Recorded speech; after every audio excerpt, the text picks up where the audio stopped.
Fala pessoal, tudo bem? Hoje eu queria fazer um vídeo sobre algumas curiosidades da Segunda Guerra, do pós-Segunda Guerra, e são assuntos que eu gosto muito, mas que eu acho que pouca gente no Brasil, sei lá, se interessa. Enfim, eu gosto de conversar muito sobre isso e achei que ia ser legal fazer um vídeo falando um pouco.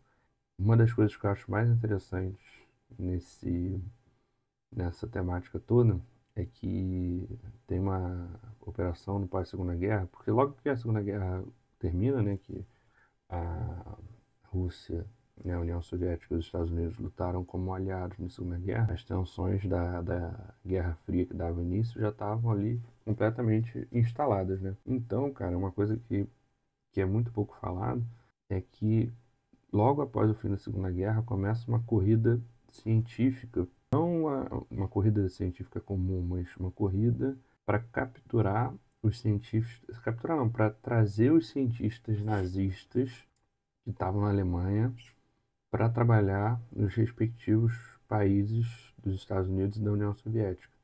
A União Soviética teve uma operação também, só que eu não lembro o nome. A operação dos Estados Unidos para trazer esses cientistas do alto escalão nazista se chama Operação Paperclip, que é clipe de papel, né, de prender papel. Cara, isso é muito legal porque ninguém fala disso e a CIA só apagou essas informações da história. Acho que isso só foi tornado público anos, décadas, sei lá, depois, por algum presidente que assumiu aí a administração dos Estados Unidos. E, e o que é muito interessante é que o cientista responsável pela NASA, quando a missão conseguiu pousar a missão Apollo, alguma coisa, conseguiu pousar na Lua, era justamente o Werner von Braun, que era um dos principais cientistas nazistas durante o Terceiro Reich. Então, o diretor da NASA foi um dos responsáveis pelo pouso de sucesso na Lua, em 1969. Era um cientista nazista que foi trazido pelos Estados Unidos para atuar no governo americano após a Segunda Guerra. E pouquíssimas pessoas sabem disso. E durante a Segunda Guerra, von Braun liderou o desenvolvimento dos mísseis V2, que foram usados pela Alemanha nazista para bombardear Londres durante a Blitz e Antuérpia. Então, era um cientista, possível criminoso de guerra, que os Estados Unidos internalizaram e usaram para os seus interesses próprios. Uma outra curiosidade histórica é sobre o médico alemão Joseph Mengele, conhecido como o Anjo da Morte. Ele era o médico responsável pelo campo de Auschwitz, na Polônia, que é o campo de concentração nazista mais famoso da história, da história da Segunda Guerra. E o que é curioso sobre ele é que ele, após a Segunda Guerra, junto com diversos outros nazistas, fugiu para a Argentina, morou ali, acho que, se não me engano, na região de Bariloche, que é o que eu mencionei no outro vídeo, que a arquitetura de Bariloche, dos Alpes argentinos, é uma cópia da arquitetura dos Alpes alemães. Então a influência alemã naquela região é uma coisa assim latente, que é perceptível a olho nu, digamos assim. Tanto que até hoje tem muitas famílias lá com ascendência alemã. E não estou dizendo que todos são descendentes nazistas, mas muitos são. E o Mengele ele fugiu para a Argentina depois da Segunda Guerra. E aí, quando a Argentina começou a ter governos mais democráticos, menos simpatizantes com o nazismo, ele fugiu para o Paraguai e depois para o Brasil. Então, a gente teve um grande, pelo menos sabidamente, esse foi o maior nazista o maior nazista no sentido de fama e, e maldade mesmo, porque ele, como eu mencionei, era o médico responsável por Auschwitz, então ele decidia quem ia para a câmara de gás direto, quem ia para o trabalho forçado, além de fazer diversos experimentos completamente antiéticos, para dizer o mínimo, né, mas completamente Na verdade era tortura mesmo, né? Principalmente com gêmeos, que ele gostava de experimentar em gêmeos. E, por exemplo, um gêmeo ele alimentava super bem e outro ele não alimentava para fazer os testes e tal. É uma falsa ciência racial e tal, para tentar comprovar, comprovar ali que os arianos eram uma raça superior, alguma maluquice dessas aí. E tem até um filme muito bom chamado Médico Alemão, que mostra a trajetória dele. E ele veio para o Brasil e morreu afogado no interior, no litoral de São Paulo, em Bertioga. E morreu com o nome de Wolfgang, sei lá o quê, e não sabiam que era ele. E só em 1985 fizeram a testagem do DNA dele e descobriram que, na verdade, aquele alemão ali, que ninguém dava nada por ele, na verdade, era o tal do médico nazista que estava o mundo inteiro atrás dele há 40 anos. Desde 1945, há 40 anos, estava diversas sociedades de inteligência, Mossad, enfim, sociedades civis. Isso eu queria fazer um vídeo depois sobre isso também, falando dos caçadores de nazistas não governamentais e tal, que acho que é uma coisa legal de se falar. Mas Mengele morreu no litoral de São Paulo, em Bertioga. E aí uma coisa que eu queria falar também, mas acho que vai acabar ficando muito longo o vídeo, é sobre, até hoje tem a tese de que Hitler não se matou, né, que ele teria fugido também para a Argentina e tal.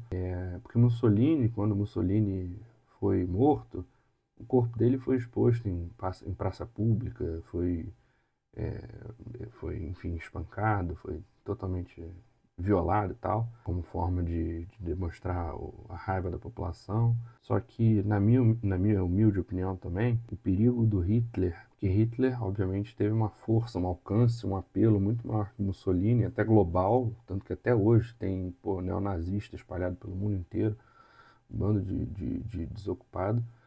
Meu ponto é que, na minha humilde opinião, que as pessoas falam, Hitler na verdade não se matou porque nunca mostraram o corpo dele, nunca vimos o corpo morto de Hitler, não sei o que, isso é verdade, mas, a meu ver, fizeram isso de propósito por uma questão psicológica, porque se mostram o corpo morto de Hitler, se enterram ele em algum lugar, se os aliados passam com um carro, com ele dentro do carro, para levar para algum lugar, ele ia acabar se tornando um mártir muito grande. E as pessoas iam, os simpatizantes dos nazistas, os nazistas, iam criar um folclore psicológico, mental, tipo, Hitler se matou, Hitler morreu por nós devemos isso a Hitler. Então eu acho que foi uma coisa arquitetada, uma, uma, uma guerra psicológica ali arquitetada de como é que a gente vai tentar destruir a imagem do nazismo e do Hitler, principalmente, o máximo possível. Como é que a gente vai transformar o Hitler? Como é que a gente vai convencer as pessoas que enxergavam ele quase como um deus, de que ele, na verdade, era um, era um lixo de ser humano, sabe? Então a gente tem que sumir com o corpo dele, ninguém pode saber para onde foi, ninguém pode saber se foi enterrado, se foi cremado, se foi não sei o quê, para ele não virar um mártir, porque se tivesse sido tivesse tido uma parada, qualquer tipo de coisa com corpo, a situação hoje dos neonazistas, por exemplo, estaria muito pior do que está. E olha que já está muito ruim.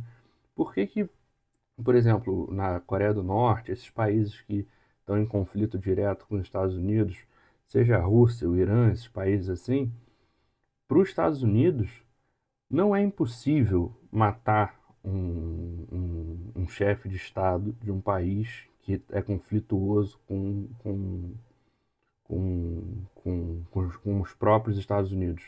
Principalmente hoje em dia com essas armas letais que você controla a distância, ou às vezes nem controla com inteligência artificial. Não é impossível fazer isso. Não é que nem o Bin Laden que estava escondido, que tinha que ficar procurando nas montanhas, não sei aonde, para ir lá com os SEALs atrás dele. Então, os Estados Unidos sabem onde esses caras estão. Aí pô, a gente se pergunta, pode se perguntar às vezes, pô, por que os Estados Unidos não vai lá e não mata o Kim Jong-un, não mata o cara do Irã? não mata. Até dizem, né, que caiu aquele helicóptero lá, ninguém sabe se caiu, se foi caído, né, enfim.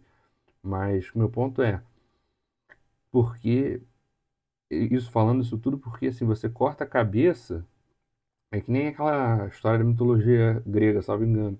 Se você corta uma cabeça, surgem mais três. Então não adianta você matar o líder da coisa. Você tem que fazer como se fosse aquele ministro da propaganda de Hitler, me fugiu o nome dele, gente, um dos mais famosos.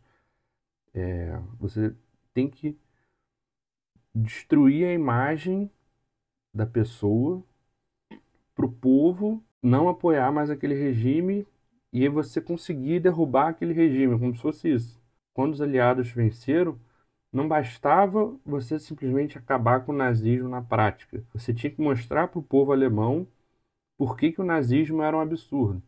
Tanto que durante a guerra, que o povo alemão não sabia das atrocidades sendo cometidas nos campos de concentração, no pós-guerra, o papel dos aliados era justamente mostrar para o povo alemão e para o mundo inteiro tudo que os nazistas estavam fazendo nos campos de concentração, para todo mundo ver o que aconteceu e propositalmente todo mundo ficar horrorizado e os alemães ficarem envergonhados e para não se repetir. Que esse é um dos problemas do Brasil, por exemplo. O Brasil, em vez de olhar para trás e falar, a gente tem que reconhecer as besteiras que a gente fez e para não poder repetir, não, o Brasil prefere jogar tudo para baixo do tapete e esquecer, fingir que nada aconteceu.